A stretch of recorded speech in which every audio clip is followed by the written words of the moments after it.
Fi ddim yn bwriadu siarad yn hir heddiw. Ond fi eisiau siarad yn glir. Fi ma nid yn unig fel arweinydd Plaid Cymru. Fi ma fel prif weinidog nesaf Llywodraeth Cymru.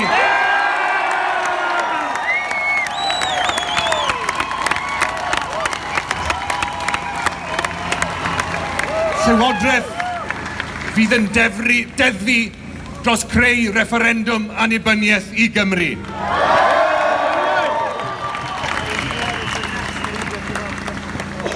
Mae'n fraint i fod yma. Mae'n fraint i fod yma am gymaint o wahanol resymau.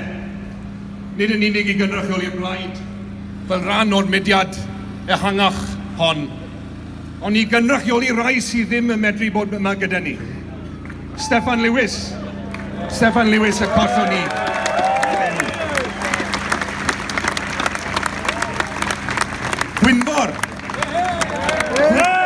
Gwynfor a chenedlaeth gyfan nath e berthu cyment i weld y dydd yn dod a deffroad hon.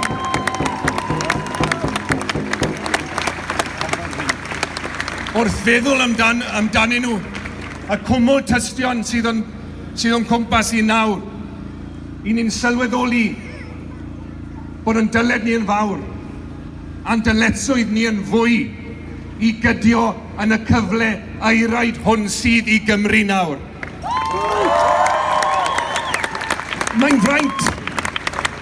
Mae'n fraint i fod yma.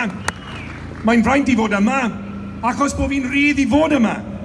Penwythnos diwetha, nes i ymweld ar arweinwyr Catalan sydd yn y carchar yn Madrid oherwydd bod nhw wedi sefyll lan dros annibyniaeth i gwlad nhw.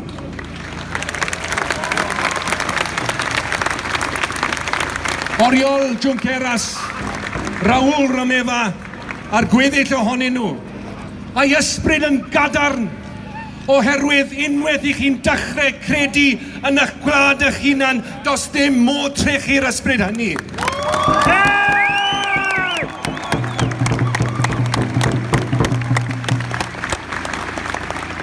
A'r geiriau o'n nhw moyn traddodi i chi heddiw oedd hyn, ryw fydd gyfeillion byddwn ni'n cwrdd fel pobl rydd a fel pobloedd rydd Cymru a Catalonia.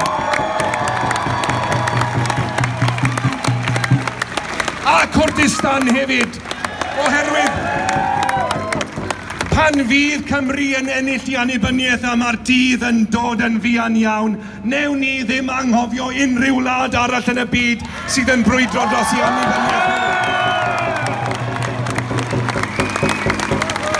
Nes bod bob gwlad yn y byd yn rydd.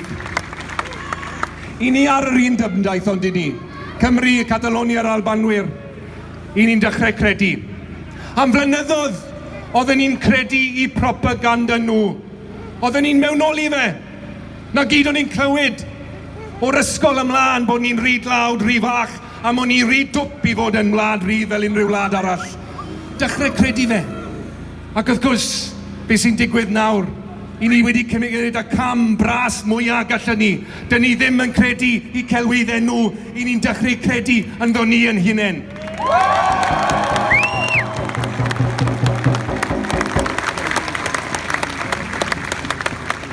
You know, we started our march. We started our march in Caerdydd Park, a monument, if there ever was one, to the wealth that once flowed through the arteries of this city, from the valleys and villages to the north, through the docks to the world. We were a rich nation whose people were condemned to live in poverty. Pretty much everything of any value that you could dig up from the ground was dug up once here in Wales.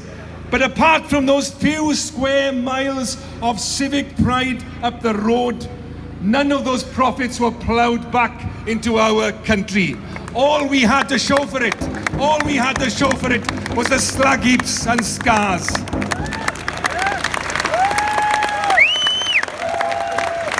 And here we are, 100 years later. Everything is different, but nothing has changed. Wales is not a poor country. Don't believe their lies. We were an energy powerhouse a century ago, and we are again today. the 5th largest electricity exporter in the world.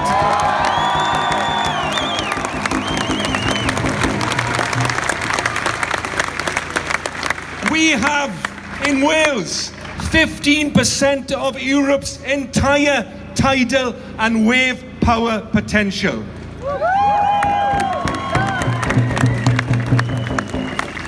And in our water, they may try and steal it from us, but we're taking it back. In our water,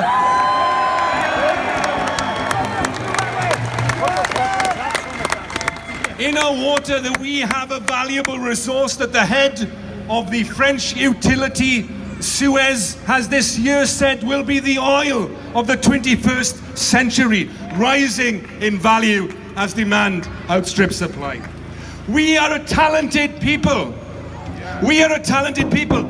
It's the chips of a company from Cardiff and Newport, IQE, that powers the world's smartphones and soon will power the world's driverless cars.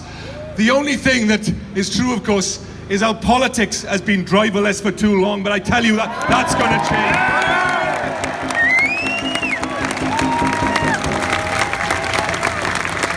But for all this great potential that we have, a third of our children and a quarter of adults in Wales are living in poverty.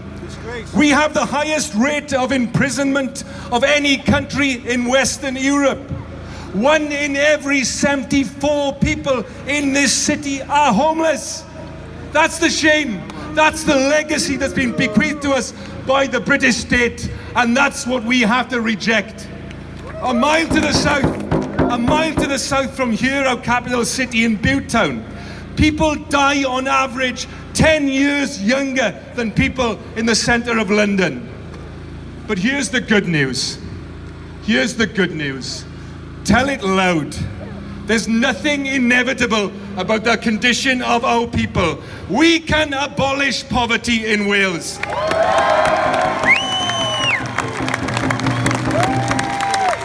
We can abolish premature death, sickness and disease. We can abolish homelessness, hopelessness and despair.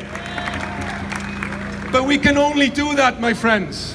We can only do that if we accept that the solutions to our problems will never come from another country's capital 150 miles to the east.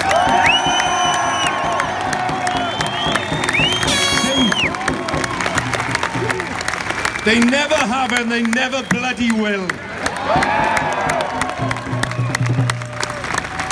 You know, I read this morning, courtesy of the BBC, so it must be right, that a company registered in London is prospecting for gold in the hills of Dolgethe. It was probably spelled Dolgethe, actually. And a license from the Queen of England, who apparently owns all the gold. Who apparently owns all the gold in Wales. Well, let them look for gold. Because we are mining a much richer seam, a reservoir long buried of our own self-confidence as a nation.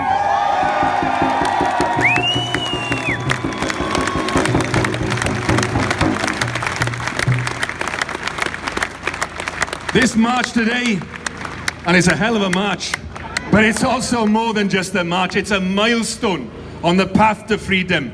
We're a nation long belittled that started to believe. The clouds of inferiority are evaporating from the skies of our ambition.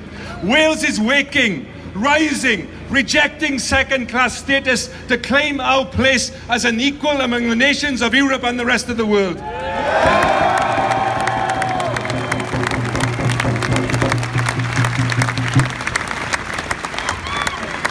And when this great story